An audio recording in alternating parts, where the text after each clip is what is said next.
Hello. Welcome back.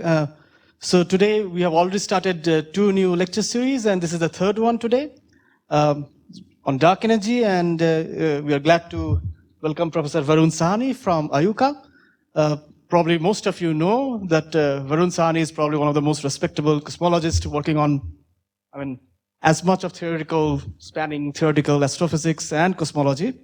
And he actually probably is the person whose review on dark energy is the most well-read. And so what's better than having Varun teach us dark energy? Varun, it's all yours. Thank you very much. So I'm very happy to see all of you. And I'll be giving 3 lectures on dark energy. By the way, the movie is it's available. It's called Cut Kaddu.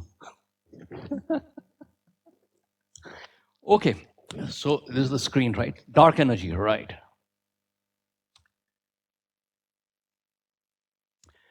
So, one of the most exciting discoveries of the last decade is that the universe is accelerating. This was completely unexpected.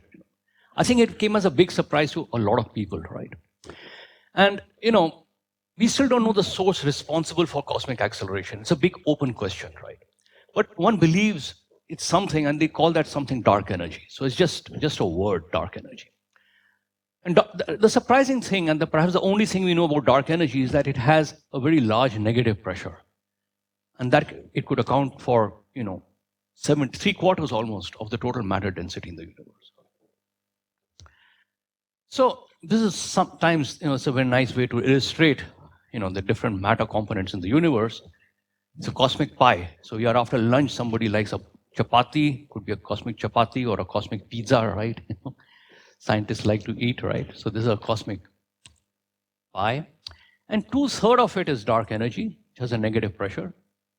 Roughly a third is dark matter, and only 4% is everything else, right? All the stars, you, me, everything else is just 4%. This is really surprising, that the dark sector of the universe accounts for almost 96% of the total mass. So here's a big picture, right? The big picture is that we believe the universe started, perhaps not started, but very early times, the universe started with some state of very rapid expansion, cosmic acceleration, right? You had 3 lectures on this already, right? And inflation was responsible for 2 things. It blew up the universe to cosmic scales, and it also seeded initial conditions for structure formation. Both are really important, right? And it had negative energy, and after that, after a very short time of cosmic inflation, the energy density in the inflaton was transferred to the other degrees of freedom, the standard model fields, right?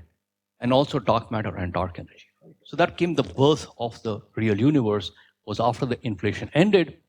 And it's quite interesting that both inflation and dark energy share something in common. They both seem to have a negative pressure. Why this should be the case is not clear, right? As yet, right? Dark matter is very important, and of course we are living on the cosmic web, which I'm just showing here, right? The cosmic web consisting of superclusters, clusters, voids, right? We seem to be on one of the galaxies on this web. And it's interesting that both dark matter and dark energy affect this web quite profoundly.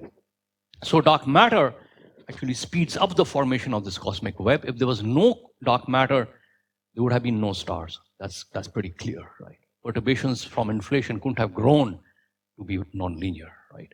Dark energy, on the other hand, does the opposite. It slows down the formation of the cosmic web. And I'll discuss later that this is a very key signature of dark energy, which can be probed to, understand its properties better.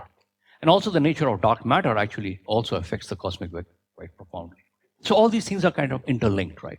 All of cosmology is sort of interlinked. The CMB tells us the initial conditions, and then much later on in the evolution of the universe, you stumble upon dark energy.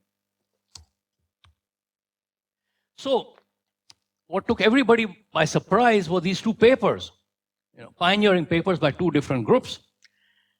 And they discussed the evidence of dark energy, and this is a News and Views article in Science, right? 30th January 1998. Exploding stars point to a universal repulsive force, right? So these exploding stars were supernovae, type 1a supernovae to be precise. And at that time, very few had been discovered, just about 40, right? But on the basis of these 40 supernovae, you could construct this maximum likelihood ellipse, right? And if there was no dark energy, it would be somewhere here where the dashed lines are, and it was instead shifted to the upper left, right? And so, the person who wrote this article said the universe could be permeated by a large-scale repulsive force. The reservoir of energy fueling that force could be anything from a quantum mechanical shimmer in empty space called the cosmological constant to even more exotic possibilities. I'll discuss some of these possibilities in this series of lectures. And somebody else, when they were interviewed, I think Mike Turner added, it would be a magical discovery. What it means is that there is some form of energy we don't understand. And I think this remains true. This is almost 20 years ago, right? It remains true today, right? I mean, the case for dark energy has really become even more and more solid. And, evidence for that is that, these pioneering scientists got the Nobel Prize for this discovery. So supernova, as you know, is a very, when it goes off at peak magnitude, it's a very bright object, right? It can even outshine the center region of a small galaxy, right? And this makes supernovae very convenient to use to explore the early universe, right? Go to higher redshifts, right? And so what happens here is that supernovae are amongst the brightest objects in our universe, right? And the remarkable thing about type 1a supernovae is that they can be used as standard candles. I'll come to this point. I'll elaborate on this point a little later. Over 1,000 supernovae have been discovered now currently, up to quite a high redshift, almost of 2. And this corresponds to a scale of almost a gigaparsec, right? So it's a very large scale in the universe, right? Now the key discovery of these two teams was that the distant supernovae are systematically fainter than they would appear if the universe were decelerating. Now, when something odd comes up, you try to account for it by some kind of known effect. In this case, the known effect is, okay, they are fainter, maybe light is being absorbed by an intervening medium, right? That was the obvious source of systematics in this case. But they discounted that, right? They discounted it, they gave a very careful study, and since it cannot be accounted for by light absorption, therefore the dimming of light must be real, right? Must be a real physical effect.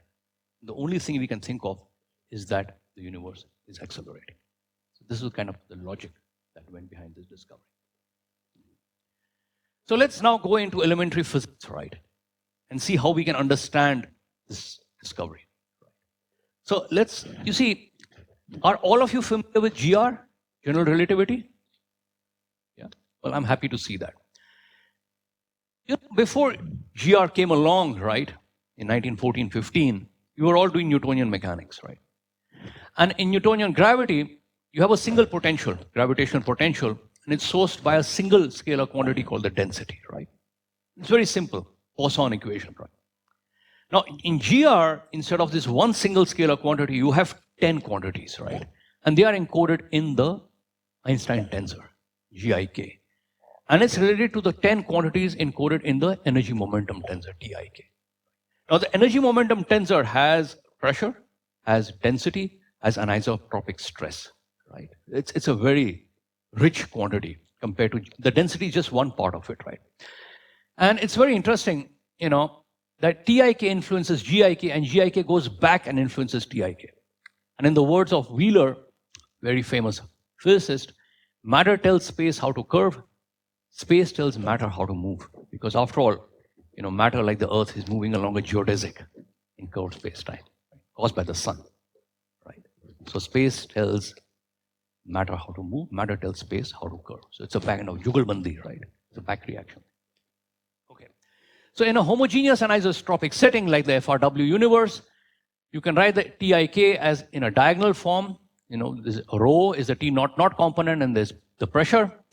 And the Poisson equation here changes to 4 pi g times rho plus 3p. Now this is really important because in other words, pressure carries weight in Einstein's gravity, right? So the dynamics of space-time is influenced not only by the density, but also by the pressure, right?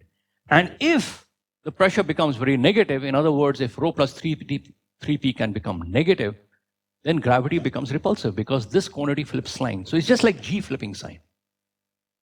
It's just like G flipping sign. So instead of attraction, you get repulsion. This is a simple way of thinking about it, like a back of the envelope way of thinking about it. Right? So let's stay in the Newtonian setting in which I just replace rho by rho plus 3p, right? Since this is a school, I want to start off being very, very simple, right? So you got, the acceleration of this mass, towards this object of mass capital M is minus gm over r square. M is, you all know this formula, right? Rho is the density. And since the mass is always positive, it follows that this quantity is negative. So the object is attracted towards the center, just like we are. We are all attracted to the center of the Earth, right? But in Einstein's formula, rho goes to rho plus 3p. So, the mass effectively, the effective mass changes to this quantity times rho plus 3p from this quantity. And so if the pressure is negative, rho plus 3p is less than 0, then the mass becomes negative and the acceleration is positive. So this object feels a repulsive force. So this is just a very simple way of understanding what's going on. Yep. Okay. Now, the simplest example or simplest candidate for cosmic acceleration is the cosmological constant. And it was introduced by Einstein long ago in 1917, right? And it has very simple properties. You see, you can write the energy momentum tensor simply as lambda times delta ik. Delta is Kronecker delta, right?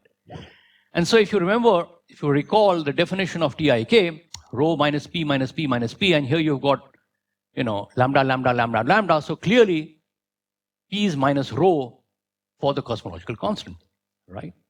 So rho plus 3, rho plus P is 0. Now also from this equation, you can derive what is known as the conservation equation, right?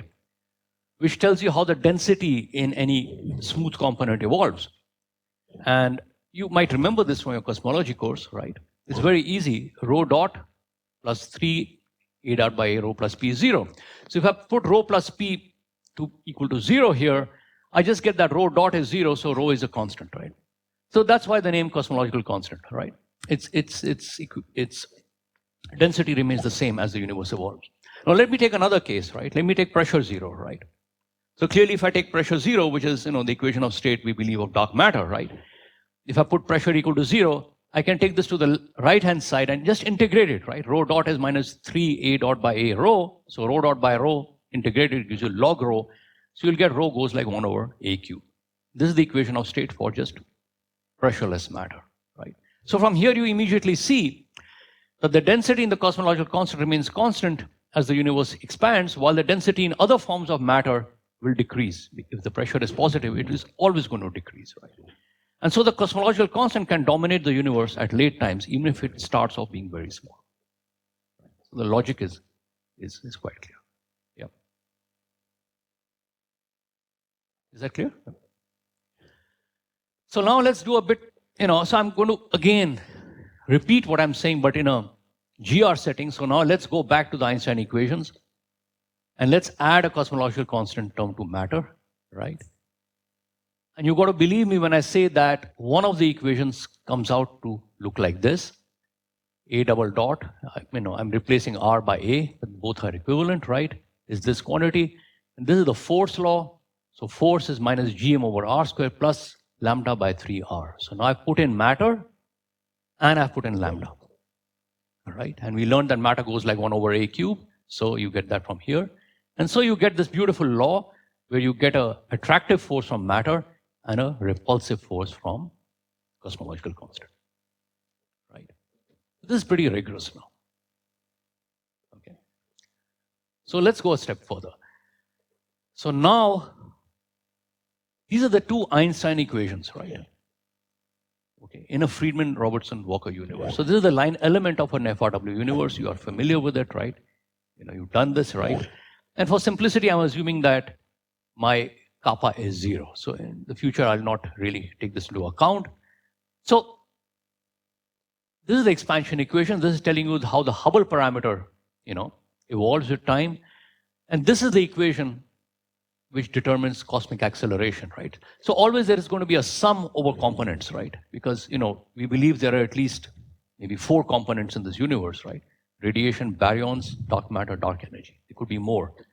Neutrinos are there also, right? But I'm only going to sum over 2 components because I'm going to look at the very late universe when radiation is negligible, right? People doing CMB will not do this approximation, right? They'll be looking at the early universe, more earlier than this, right? So then it's very nice to actually divide this quantity by h square, right? When I do this, I get dimensionless quantities. So one of them is the deceleration parameter q minus a double dot over ah square. And then it's very convenient because, when I divide by h square here, instead of the densities and the pressures, I get simply the omega terms. You know what the omega terms are, right? The cosmological parameters, right? And W is the equation of state, right? So if I focus on a 2-component universe with dust having no pressure and dark energy, and I assume that's a flat universe, so I'm neglecting kappa, then this equation becomes really simple. Its Q is half times 1 plus 3 times the equation of state of dark energy times omega. And so Q being less than 0, which implies that acceleration is positive, right? If I plug this here, I get a constraint on W that the equation of state of W, so W is just P by rho, right? So this is, I'm just going to write it here so everybody remembers. So W is nothing but pressure by density, right? And this quantity has to be less than this term. And if for simplicity I set the matter density to 0, I guess W dark energy is less than minus a third. So you must have come across this during inflation, your talks, right? In an empty universe, you have this condition, which is a necessary condition for acceleration. This is sometimes known as the strong energy condition, right? The strong energy condition. And this has to be violated to get cosmic acceleration. This is very important, right? Okay. And so this is the condition that you have to satisfy. It's a necessary condition, but not sufficient for, because you got to plug in the matter term. And if matter is about a third, it has to be even more negative. Equation of state of dark energy. Yeah. Okay, great. Let's have a bit of water.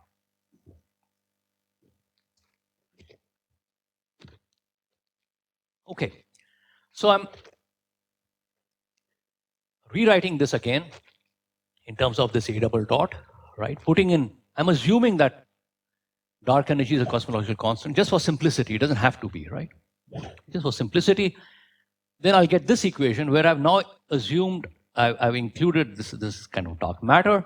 So it evolves like 1 over A cube, and A naught by A is 1 plus Z. So this is another quantity I'm going to write down, right? But I'm sure you know it already. A naught by A is 1 plus Z. Z is the redshift, right?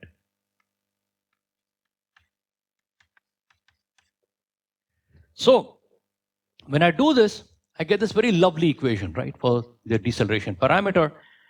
And I'm going to solve this assuming Q is 0 because I want to know exactly when the universe began to accelerate, right? What was that epoch, right? And by setting Q equal to 0, I solve this equation very simply. I just have to take the cube root of 2 times omega lambda by omega m. So it's very easy to do that. And when I substitute preferred values, I get acceleration of just a redshift of 0.6, right? And if I use this fact, then I find that A is 0.6 if A equal to 1 corresponds to the present. So the universe began to accelerate recently, right? At a redshift of roughly half, if dark energy was the cosmological constant, right? And its size was also almost half. It's kind of a coincidence, right? Redshift half corresponds to almost half the size of the present universe. It's expanding, right? Okay. So here is a cartoon I picked up from the web. It's a beautiful cartoon. It illustrates this perfectly. This is the Einstein equation. You see this quantity comes with a negative sign. And as A decreases, this is stronger and stronger. But as A increases, this is stronger and stronger. Cosmic repulsion becomes stronger, right? So if you like, this is like a spring, right?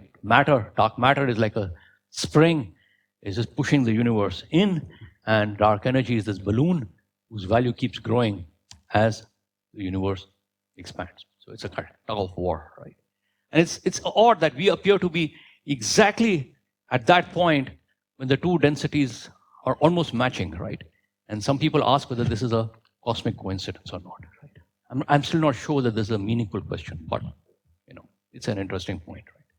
That the densities in the two quantities are comparable. Okay. So let's go back to these type 1 supernovae and ask, why does the brightness of an object, right? Why should it depend upon the presence or absence of dark energy, right? So here is an equation, right? Suppose I was, to ask you to find the distance, to that that nice propeller that you got out there, right? The windmill, right? Kind of thing, right? How would you go about doing it, right? If you were not allowed to go beyond this lecture hall, right? One way would be you could install a very large, powerful light bulb there, maybe 10,000 watts, right? And so this is 10,000 watts, and you could measure the flux, right, easily, right? And then you could infer the distance to this tower, right, or square, right? So you do this in cosmology, right? Okay, you measure the flux of light only instead of r. R is true only in a flat universe, right? R square is x square plus y square plus z square only in a Cartesian coordinates. Now you got an expanding universe, right? So this r changes to something called a luminosity distance, right? And it's an integral over the Hubble parameter, inverse of the Hubble parameter. And go back to the Einstein equations, and h square is actually the sum of over everything, right? It's got baryons, it's got radiation, dark matter, dark energy. And remember that this quantity sits in the Hubble law, right? V equal to HR, right? So this is where dark energy comes from, because this integral will tell you about the presence or absence of dark energy, and the value of dl will ensure whether the flux of light you're receiving from a given source is brighter or fainter. This is the logic, right, behind these very difficult and very important observations. So the dimming of light by a different distance supernova is caused by everything, right? So here I have done a little calculation. I'm showing you the value of the luminosity distance plotted against the redshift for a double component universe consisting of dark matter and cosmological constant. I'm ensuring that's a flat universe, right? So this curve, clearly it's increasing with distance, right? With redshift, as it should. And this curve, the solid curve, corresponds to no dark energy, only dark matter, and the dashed curve to only dark energy, no dark matter, right? So omega lambda is 1 here, and omega matter is 1 here. Now let's for simplicity go to a redshift of 3, right? And you can read off from here that dl is 4, and you can read off from here that dl is about 12. So 12 divided by 4 is 3, right? And 3 3s are 9, right? So there's a square sitting here, right? So a quasar or a distant galaxy at redshift 3 is 9 times fainter in a lambda-dominated universe than in a matter-dominated universe. This is a big effect, right? This is a huge effect, right? So you can see that all the different curves actually approach a common straight line, and that straight line is nothing but Hubble expansion, right? Because in the limit, when the luminosity distance hits 0, you get back Hubble expansion. But you've got to go away from Hubble expansion to actually start appreciating how the universe is really, expanding or accelerating. And that's why all these supernova search strategies are trying to get deeper and deeper, right? You see, by redshift 1, these lines are already fanning out, right? And by redshift 2, it's spectacular, right? So the deeper, the better, right? But that's even harder, right? That's even harder. So the bottom line is the presence of lambda causes dl to increase, and as a result, supernovae appear fainter. That's the way it is. Now, the thing is that you assumed here that this quantity is actually a standard candle, right? L over 4 pi. I'll just put r square. This quantity is a standard candle, right? Because clearly, if your friend put a 1,000,000 light watt bulb there and fooled you and said it's 10,000 watts, your judgment of the distance would change completely, right? How do you know that these supernovae are standard candles? As a matter of fact, it turns out that only type 1a can be used as standard candles, right? And that is, so let's go back to type 1a supernovae. These are really rare events. They occur only a few times in 1,000 years in a galaxy like the Milky Way. As it is, supernovae are rare, but type 1a are also, they're a subclass, right? So they're even rarer. And it's interesting that type 1a supernovae take about 20 days to rise from obscurity to maximum light. Okay. And this is used, in fact, in the observation. Now, the doubly interesting thing is that the light curve of type 1a supernovae is correlated with its luminosity. So brighter supernovae, these ones, take longer to fade, right, than these less bright ones. And this was discovered by Phillips. This is known as the Phillips relation, right? And you can do this, you can use this, right, to concoct a stretch factor to allow all these supernovae to lie on top of one another. So supernovae are not standard candles, they are standardized candles, right? Phillips relation is used to make type 1a supernovae into standard candles. This insight was very valuable, right? Okay. And the search strategy is, very interesting. So you see, 20 days is also the time from one new moon to another, right? So you can use that fact, right? That, you probe, automatically almost these several fields, right? Each field may have 1,000 more galaxies, and come back to the field a month later, right? And you just do a subtraction experiment, right? And you discover a supernova, you can discover one which is, getting brighter, one that is fading. If you get the full light curve, fantastic, right? And many, many different telescopes have been doing this, right? They are in this kind of mission mode, right? But the other thing that you got to realize that just finding a supernova is not enough. I mean, these are very rare events, so just discovering one is important, right? And they're important for physics anyway, right? But it's the type 1a that are the standard candles, right? And so there are, type 1b, type 1c, type 2, right? And they are found, they have different characteristics, right? So after you find your supernova, you figure out if it's a type 1a, and only if it's a type 1a can you do this kind of cosmology with it, right? You can do other kind of physics with the other supernovae, right? Now, even at the time of this very momentous discovery, people in the team, right, were worried about evolutionary effects, right? Because, clearly, they have always in the past played havoc with our physics, right? I mean, not only in astrophysics, but, in experimental science, right? You have to worry about, instrumentation noise. You got to worry about all kinds of things, right? Only when you get them correct do you understand if it's a real effect or not. And in the case of type 1a supernovae, a luminosity evolution of 25% over a look-back times of, more than 1 billion years would be sufficient to nullify the cosmological conclusions, and therefore the dark energy hypothesis, right? And this was already in the original paper stated, right, by Adam Rees et al. So clearly, other probes of dark energy are essential, right? And luckily, there are other probes. I mean, it is remarkable. There may not have been any other probe, but they are, right? And one very important other probe is standard rulers. So the luminosity distance is used to, in the case of standard candles, right? So here L is known, F is measured, you determine DL, L is a standard candle. All right. So this is another way of finding a distance, right? And that is standard ruler. So what is a standard ruler? You have, maybe the top of a building, and you're observing it over here. This is D. This is your angle delta theta, right? And you want to know capital D, the distance, right? So this is my dA, right? So clearly, if I measure the top and bottom of the same tower, right?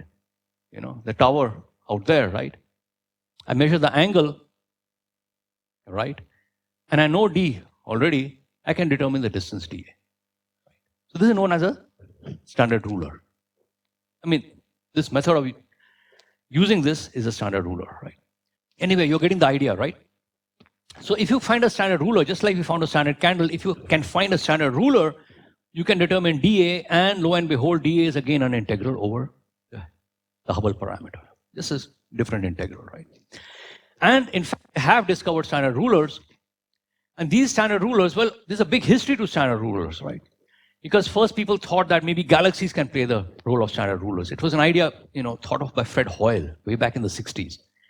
And then Vijay Kapahi from NCRA, TIFR again, he thought, okay, galaxies may not work, right? Because there are, small ones, big ones, right? What about the lobes, radio lobes, right?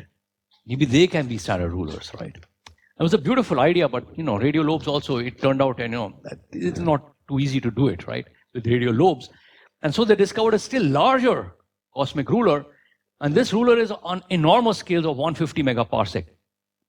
And this is not an object, right? It's not an object. It's a statistical event, right? So let's talk about it, right?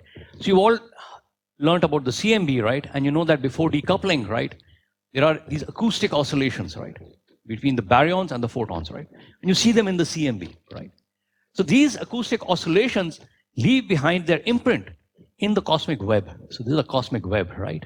And this is a 150 megaparsec scale. So it does not correspond to any physical supercluster or anything like that. But if you calculate the two-point correlation function of galaxies, it shows up as this very significant bump, right, on 150 megaparsec scales, which is related to the co-moving horizon at recombination. 150 megaparsec.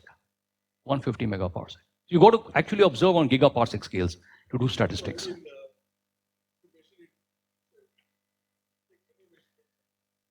Yeah. Oh yeah. So here is the error bars on the variations. That's absolutely right. That's absolutely right. So these are big projects, right? These are called baryon acoustic oscillations, right? Because they're oscillations, BAO, right? And the wonderful thing here is that the length scale is larger, right? The length scale is larger means that the physics is better known. Because now, if you're looking at gravitational clustering, you're looking at the linear, quasi-linear regime, right? Whereas if you're studying supernovae, these are very non-linear objects, right? You don't, even the physics is not very well understood, right? The second thing is that galaxy clustering is anisotropic, and therefore this scale can be measured both in the radial and transverse direction, and the radial direction actually gives you the expansion rate, h. So you can actually probe h as a function of the redshift. This is fantastic. Okay. So we'll come to them later. So when you put all these measurements together, you get this very interesting intersection of different ellipses, right? And, this is the original supernova ellipse. You see it's really big, but the intersection of these three curves, the CMB, is giving you this very tiny ellipse here, and you will see that it corresponds to the parameters omega lambda 2/3, 1/3, which is what I was talking about. Okay. So clearly, you can deconvolve this, right, and write lambda in terms of omega m and h naught. So if lambda is a fundamental constant, its value can be determined from the present value of h naught and the matter density, if it is a fundamental constant. Of course, the indirect evidence for dark energy also comes from the age of the universe, right? And that is because, in an especially flat universe, no lambda, a goes like t to the power 2/3. You can, differentiate it, you get t is 2/3 h. And so you plug in 70, you get 9 giga years, which is actually smaller than the ages of the globular clusters. So you already know that if there's no dark energy, you get into an age problem, right? And this is illustrated here, right? That as you increase the value of lambda, the age actually goes up, right? And it's quite interesting that, you can see how this works, right? Because in a decelerating universe, right, you got this curve sloping down.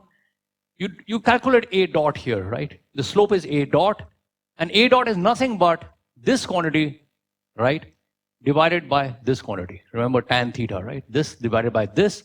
And so your h naught is greater than t naught. T naught is the age since the Big Bang, right? So clearly t naught is less than 1 over h naught. Whereas in an accelerating universe, you're doing something like this. And if you determine a dot, it's a naught divided by this quantity, 1 over h naught, which is much smaller than your total t naught. So clearly the age of the universe is larger than 1 over h naught. So t over h, the age being greater than the 1 over h naught is only possible if the universe is accelerating. This comes just from this geometrical picture, right? You don't even have to do any maths for this, right? It's just very intuitive, right? Just draw tangents to this curve.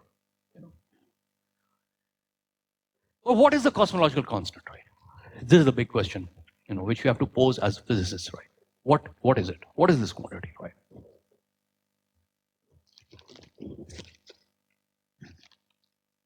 So, there was historically a wave of lambda, a historical wave, right? 1917, Einstein discovered it. Einstein himself abandoned it. Very few people worked on it, right? 1967, again increase in papers on lambda, right? I'll explain why. because quantum field theory was in its full strength and glory, and quantum field theory predicted lambda. Then we didn't believe that, we were worried that there's no lambda observed, so it went away. And again, dark energy reappeared surprisingly, about 20 years back. When I was giving this talk somewhere abroad, I don't know, France, I think it was in Paris, right? Somebody pointed out that there was also a wave of, similar wave associated with the discovery of extra dimensions, right? Okay, because extra dimensions were discovered by Kaluza and then a little later by Klein. This beautiful, cylinder, right? The universe could be 5 dimensionals. The 5th dimension is compactified, right? There was a lot of work on this. Einstein loved this idea because it thought, he could unify electromagnetism with gravity, right? A single Lagrangian. And then the big resurgence of these ideas took place in the case of non-abelian gauge fields, right? Modern Kaluza-Klein theory, right? We had super gravity, so many lovely ideas came. And then string theory, Randall-Sundram model, etc., right? And very popular even now, right? So it's quite kind of, this is a historic kind of comment, right? So let's go back to the brief history. In 1917, Einstein proposes the cosmological constant, and Einstein actually wanted to construct a closed quasi-static universe, right? At that time there was no realization yet that the universe is expanding, and Einstein wanted to construct within the framework of his theory a static cosmology, which was compatible with Mach's principle, right? Ernst Mach was a very, famous philosopher and scientist, philosopher, right? And he had a principle called Mach's principle. And Einstein discovered that if he put in a lambda term into his equation, he will again perpetrate something relating to the theory of gravitation that might endanger him of being committed to a madhouse, right? So Einstein realized that putting this lambda in was a very serious idea, right? I mean, for him to say something like this, right, it was remarkable, right? In 1917, 3 years later, De Sitter presented vacuum solutions. He showed that, look, you don't need lambda. If you have lambda, you can also construct other spacetimes, not necessarily only static, right? In 1922, Alexander Friedmann constructed a matter-dominated expanding universe without lambda, right? So, soon around that time, in 1923, very soon after, in a letter to Weil, Einstein says, well, if there is no quasi-static world, then away with the cosmological term. He was not too fond of his own ideas, right? The signs of a great person, right? And much later, when I was discussing cosmological problems with Einstein, he remarked that the introduction of the cosmological constant term was the biggest blunder of his life. This is an interview with George Gamow. So literally, what we have done is we've resurrected something that was thrown by Einstein into his dustbin, and put it bang in the center of physics. So even the ideas that great people dissociate from can be really deeper, as we have discovered with lambda. So as I said earlier, the interest in lambda after the discovery of expanding universe, the Friedmann equations, right? The interest in lambda remained, but only a few relativists worked with it, right? People like Eddington, they were exploring solutions, exact solutions. The second wave of lambda historically happened around 68, right? And a remarkable physicist, Yakov Borisovich Zeldovich, right? Universal physicist, right? He worked on many things. He started off as a chemist, right? There's a number called the Zeldovich number in combustion theory. He worked on the H-bomb with Sakharov, right? And much later, when he was in his mid-50s, he moved to astrophysics, right? And in fact, one of the first papers, now we are talking about primordial black holes, but I think the first paper on primordial black holes was by Zeldovich, right? Okay. So around that time, when he was playing with black holes, he also realized that quantum field theory gave rise to vacuum fluctuations, right? And these vacuum fluctuations, lo and behold, had the equation of state of a cosmological constant. But now this is a vacuum state, right? Vacuum fluctuations. So, and Pauli had worried about the vacuum energy even earlier, right? Another famous theorist, right? And in fact, from Zeldovich wrote this very nice review article, which is very beautiful, right? Успехи физических наук in Russian, translated into English, right? Get a chance, read it, please read it, right? It's got 8 appendices, right? And the really interesting result, I think, was in the 8th appendix. I found it very interesting, right? And Zeldovich actually ended by saying the genie has been let out of the bottle and it is no longer possible to force it back in, right? Okay, I mean, this is amazing, right? Okay, because later, 20 years later, 10 years later, when inflation was discovered, cosmological constant came right back. It was at the center stage for a completely different reason, right? Anyway, let's go back to the vacuum. So, an important property of the P equal to minus rho, this equation of state, right? Exactly equal to minus rho, is that it's Lorentz invariant, right? Which means that no matter how you move with respect to it, if you do a Lorentz translation, this is an invariant equation of state. It doesn't work for anything else. So now, those of you, of course, this follows directly from the form of the energy momentum tensor, right? If I write Pi, K is lambda into GIK, forget about the 8 pi G factor, then it's clearly Lorentz invariant, right? This is a tensor in 4D, right?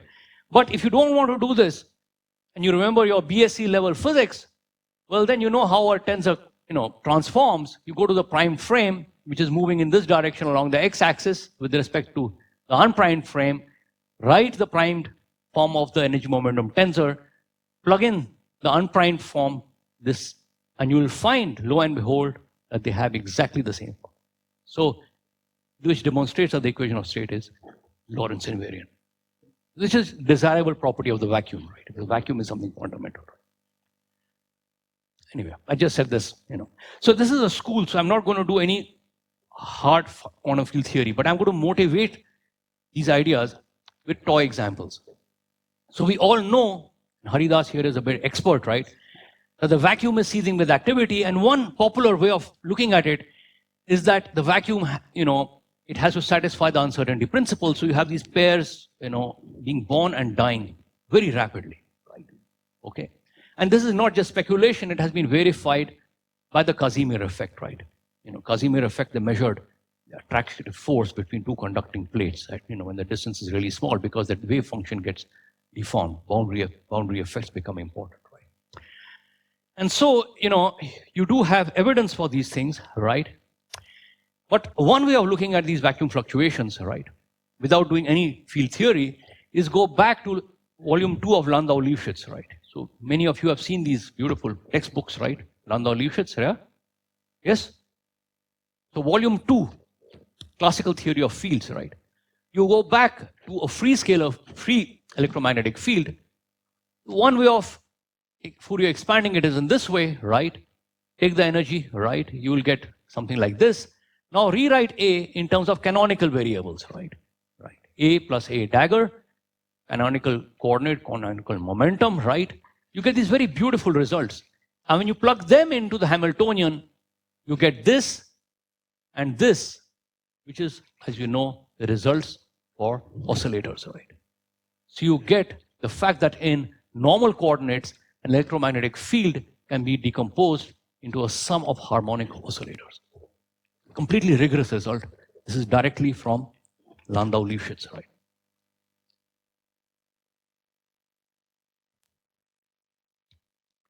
One of the special moments in my life was meeting Lifshitz in Moscow. I studied in Moscow, spent 8.5 years there. So, can't imagine anybody writing 10 volumes covering all of theoretical physics. Remarkable, absolutely. Each volume is beautiful. I had all the 10. In my stipend in rubles, we all bought all the 10 volumes. This is in fact the next slide. So you know that if you take a classical oscillator, it goes like this, right? Okay. Now I quantize it. You've done this in quantum mechanics, right? You know that this is no longer a state of absolute rest is not allowed, right? Instead, the oscillator has these quantized energy levels, right? So you know very well that you can't have absolute rest in quantum mechanics, right? So even the lowest energy state has this half h bar omega, right? Okay. And that's just illustrated here. So this is really important, right? Okay. That if I decompose a classical field and quantize it, even after I remove everything else, I'm still left with a vacuum degree of freedom. Right? Okay. This is a very rigorous argument. You can get it in Bjorken and Dell and Rell and Isaac Zuber, any quantum field theory book, right, you like. But when you do a good calculation, you get the following issue, right? That, this was just done for an electromagnetic field, right? If you do it for the field of spin J, then my vacuum expectation value, right, for my energy momentum tensor is this sum we have encountered before, right? The half h omega, right? Now there's an integral, right? And it depends on the J, on the spin, right? Now, what happens here is that if I plug in this quantity for omega, right, this integral blows up as k goes to infinity, right, as k4. So the vacuum state has infinite energy, right? This is known as the cosmological constant problem, right? Which Pauli worried about, and Zeldovich worried about, and Weinberg worried about, and a lot of people, theorists, right? Even if I say, well, okay, you can't trust physics all the way to infinity, right? Let's put in a cutoff, right? And if I say, well, the Planck scale may be a decent cutoff, I still get an enormous vacuum energy density, right? 10 to the power 93 grams. And what I observed today is 10 to the power minus 30. So there is a difference of 123 orders of magnitude, right? Okay. And so how do you account for such a small value of lambda? It certainly doesn't come from quantum field theory. Anyway, remember that this quantity depends on J, and it has an alternating sign here, right? So with the discovery of supersymmetry, people realized that bosons and fermions contributed with opposite signs to the vacuum, right? And they felt that, well, if supersymmetry is a pure symmetry in nature, then there may be a cancellation mechanism operating, right? And that would be very nice. So, the vacuum energy from bosons cancelled that from the fermions, and you were left with zero. Because, back in the 60s, 70s, this was completely no evidence for lambda, right? But unfortunately, supersymmetry, even if it exists, is broken at the low temperatures prevailing in the universe today. So if it really works, and we don't know if supersymmetry exists or not, but even if it did exist, then the vacuum should vanish, lambda should vanish at early times and reappear at late times, should vanish, and reappear at late times, but the scale would be very large, right? The scale would be, almost 60 orders of magnitude. So even though you've come down from 123, you still have an enormous imbalance.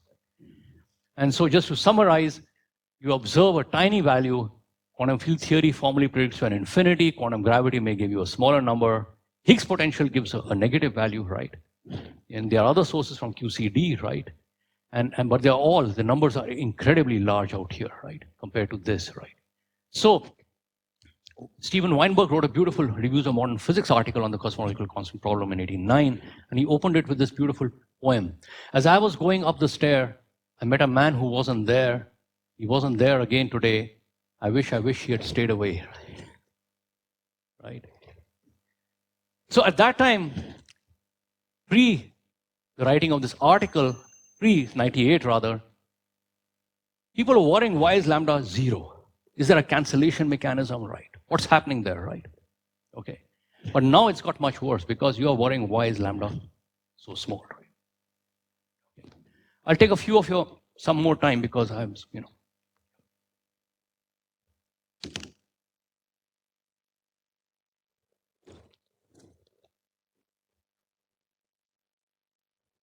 Right.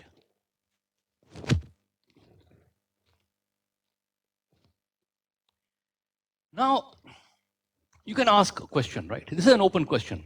If lambda does exist, right? If subsequent observations really confirm the existence of lambda, would it mean adding a new fundamental constant to physics, right? I mean, would you be happy with that, right? Okay. Or is it something else, right?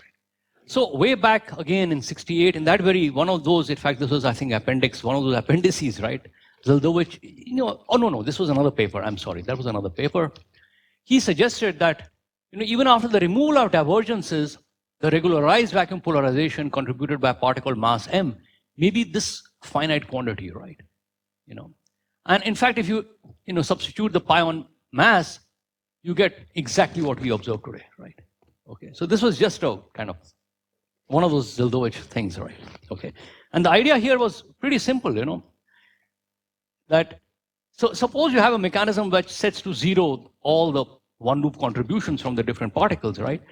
Then at the higher loop order, you will have E plus E minus interacting via gravity. And, you can roughly back of the envelope say, well, what is the energy associated with this is gm square by lambda. Lambda could be the Compton, this h bar by mc divided by lambda cube, and you get this number. This is just a way of telling you, right, that even if you don't take this argument seriously, that you can associate a very tiny quantity with a large quantity. This case, the pion mass, right? There is another way of doing this, right? If you take the fine structure constant, right, and you plug it into this equation, right, e to the power, which is, exponents arise non-perturbatively in field theory, right? The corresponding, and rho p is the Planck mass, right? It's a huge number. Well, a huge number multiplied by a small number can give you the present value, right? So this is just a way of, you can call it numerology or you can call it, something else, right? But this is just a way of thinking that, well, maybe you're seeing something very small, but if the physics is right, maybe it can be associated with something that is reasonable, right? And early models of quintessence were developed along these ideas, right? But this is just, to take home. Now, lambda actually has a few problems, right? If you believe that lambda is not a fundamental constant, but it's something that evolved like the other fields in nature, right? Matter, radiation, everything. Then you start wondering that, you see, if you extrapolate this, then all other densities grow with at early times, right? They grow with redshift, right? Lambda does not, right? So there is an imbalance here of 1 part in 10 to the power 44 already at the electroweak scale. We are not even going, to the higher Guts values or anything else, right? The ratio between lambda and matter, not even radiation, is already minuscule, which means that if some initial conditions set lambda, right? As you believe there could be some initial conditions for everything, and if lambda was set here, not here, but maybe just 10 times more, then the universe would have begun accelerating long ago, redshifts of 10, and there would have been no galaxies, right? At all. Or on the other hand, if lambda was, very small and negative, then the universe would have collapsed long ago. And again, there would have been no galaxies, right? So it's kind of odd that lambda is in this value, which sometimes is called a cosmic coincidence, right? Matter and lambda densities are similar. So a lot of people worried very hard about this, right? This issue of initial conditions, right?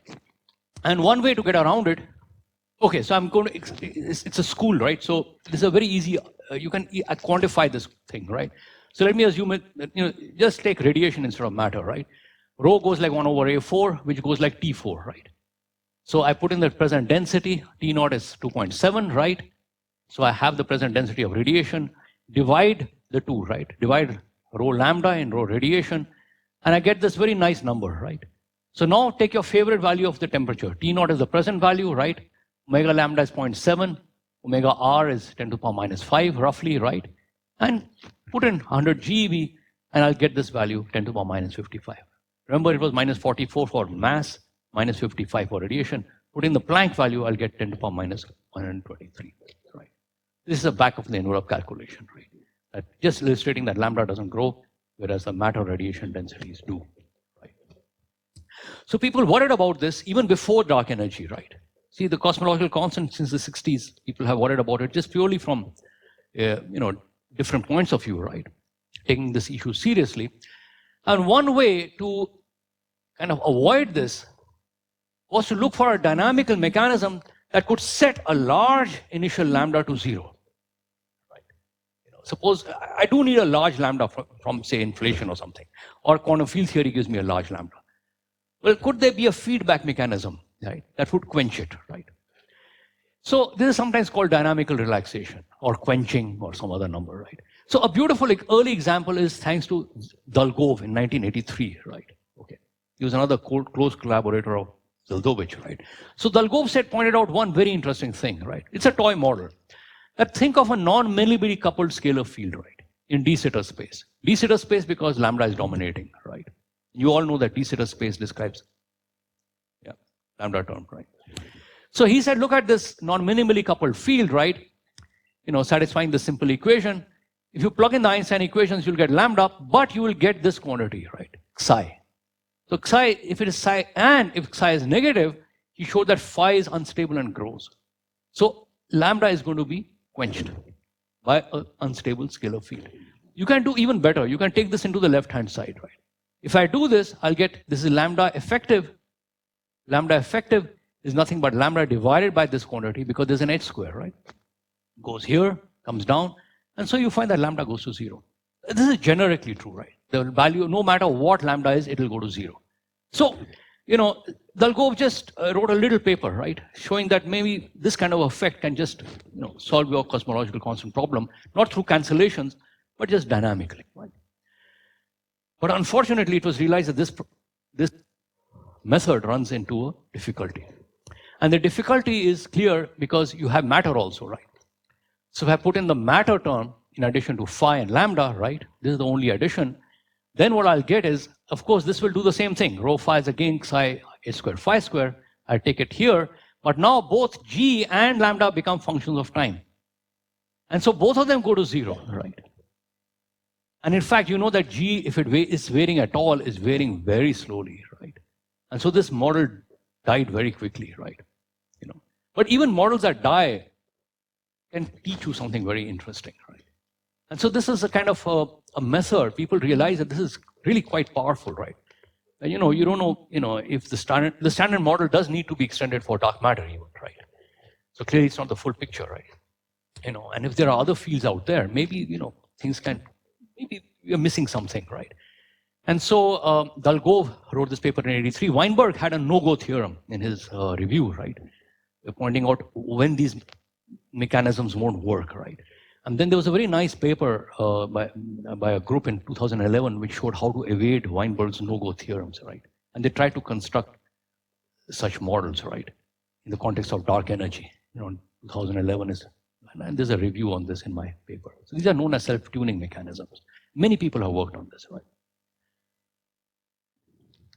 Well, there is yet, so this whole thing makes lambda into a dynamical quantity, right?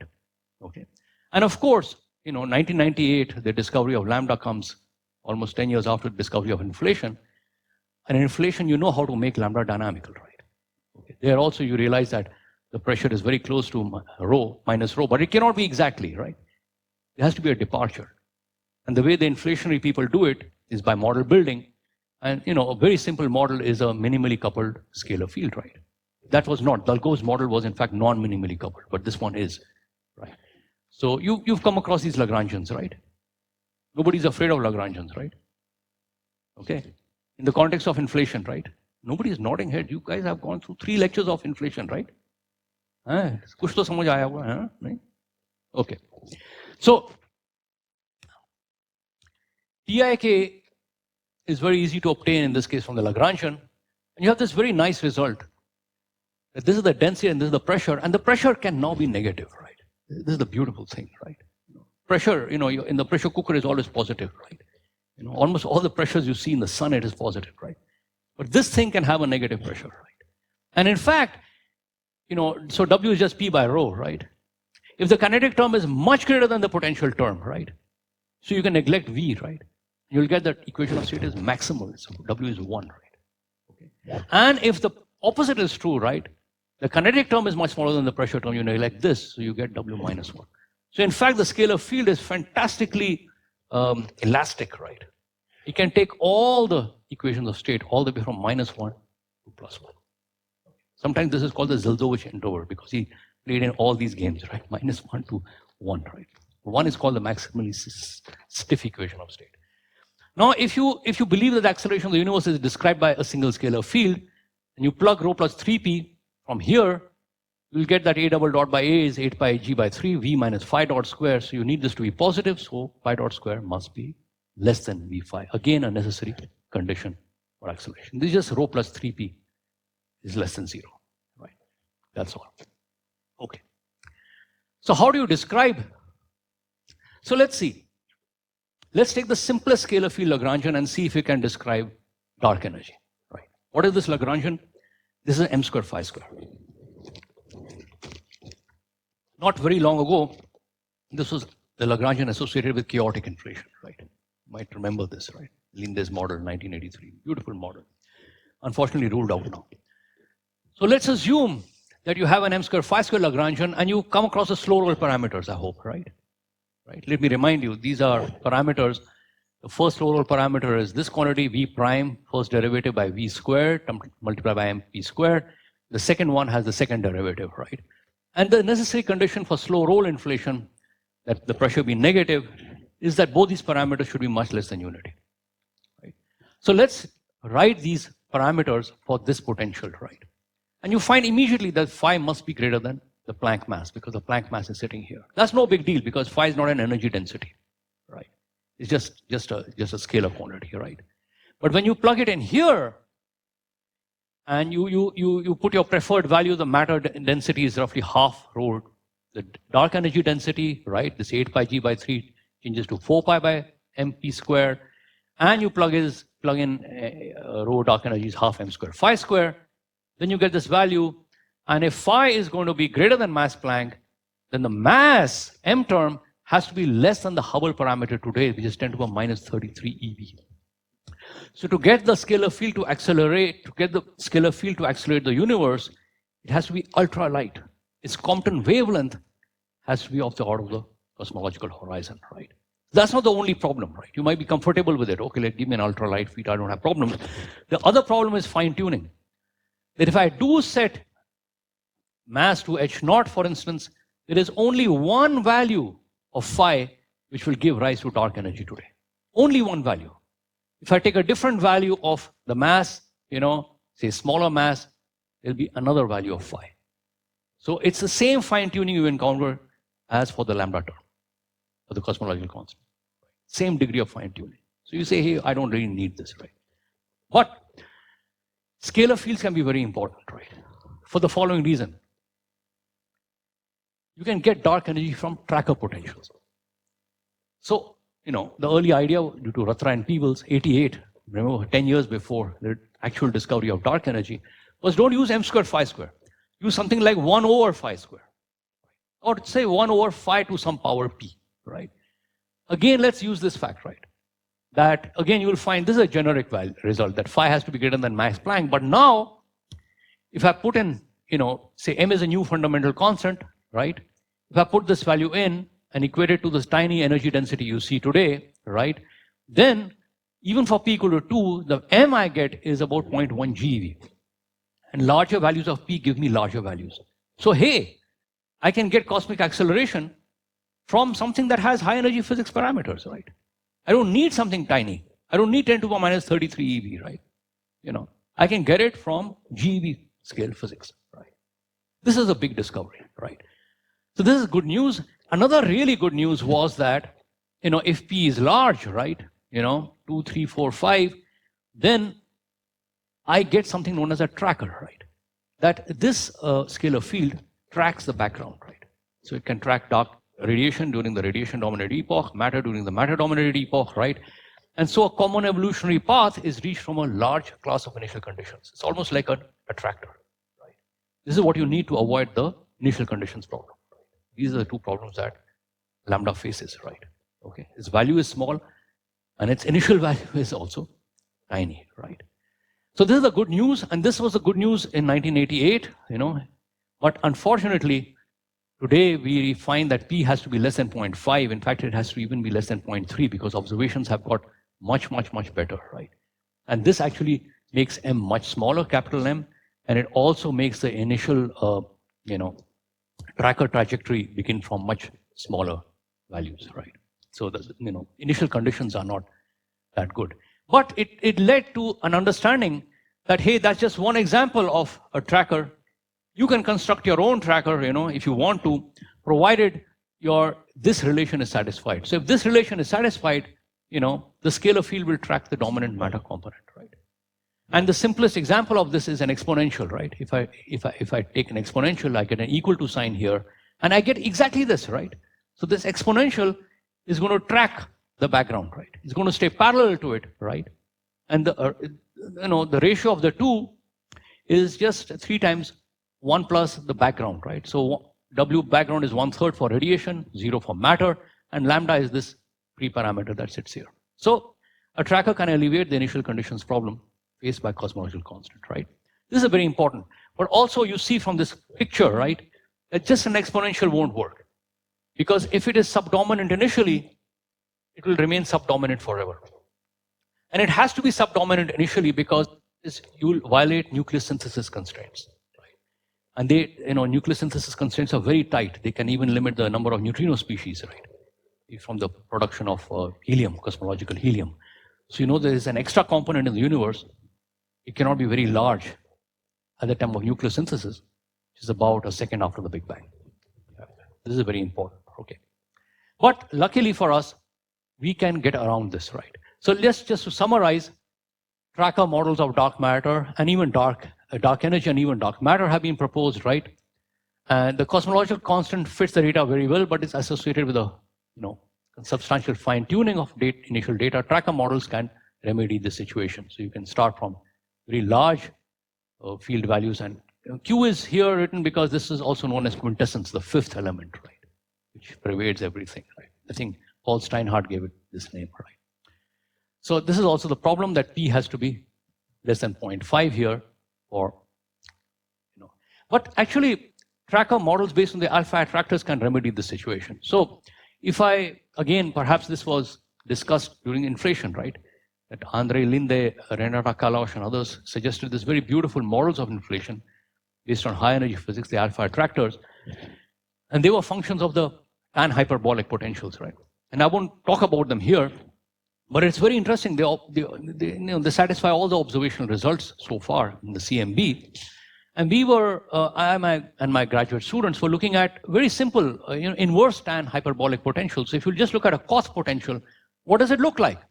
So you can take this limit, right? When phi is small, it is inverse power law. And when phi is large, it's a constant, right? So it is exactly this shape that you want, right? Exactly. It gives rise to tracker at early times, gives rise to lambda at late times, right? And so when we call this the L model because of the shape L, right? And when you look at it carefully, you find, hey, that's fantastic because, recall that this model is already ruled out, right? Because it does not get W to be low enough, right? Okay, it gets W, it's got fantastic tracker qualities, right? But at late times, W can only fall, a little below maybe minus 0.3, right? But if you take the cos potential, it can fall really low, right? And if I take cos square, it can get even lower, right? So it is a very large basin of attraction, right? Which you want, right? Starts almost from the energy density of radiation. The green line is radiation, right? Okay, and it can start all the way in anywhere here. It always converges to this common basin of attraction before dominating the universe today, right? So the large basin of attraction allows equipartitions, right? And if you want, you can even add a lambda term here, small lambda, and make W fall even lower, right? So this is a very nice feature of this class of models, just the inverse of the Linde-Kalosh alpha attractors, right? And another example of another hyperbolic potential, right, is a Koch. Koch has the same property. You see, it starts from an exponential, right? You all know how a Koch function behaves, right? Koch is, just e to the phi plus e to the power minus phi, right? Okay. So for large phi, it goes to an exponential. And that's an exact tracker, right? Exponential is a tracker. So again, you got a tracker wing, but at late times, this quantity just oscillates, right? So, the Koch just becomes 1 plus phi square, lambda square, it oscillates, right? And so that's very beautiful. It's oscillating around a cosmological constant. So W phi minus 1 is reached through small oscillations. So just look, this is beautiful. It is tracking the radiation density, then it's tracking the matter density, then it drops down and oscillates. So this is W prime versus W. And this is a key smoking gun test of this model, right? That it's oscillating about -1 with small oscillations, right? So this is just an example of tracker models which are currently viable and which satisfy present observations, right? And I think I'll probably stop here and take a few questions. Thank you very much.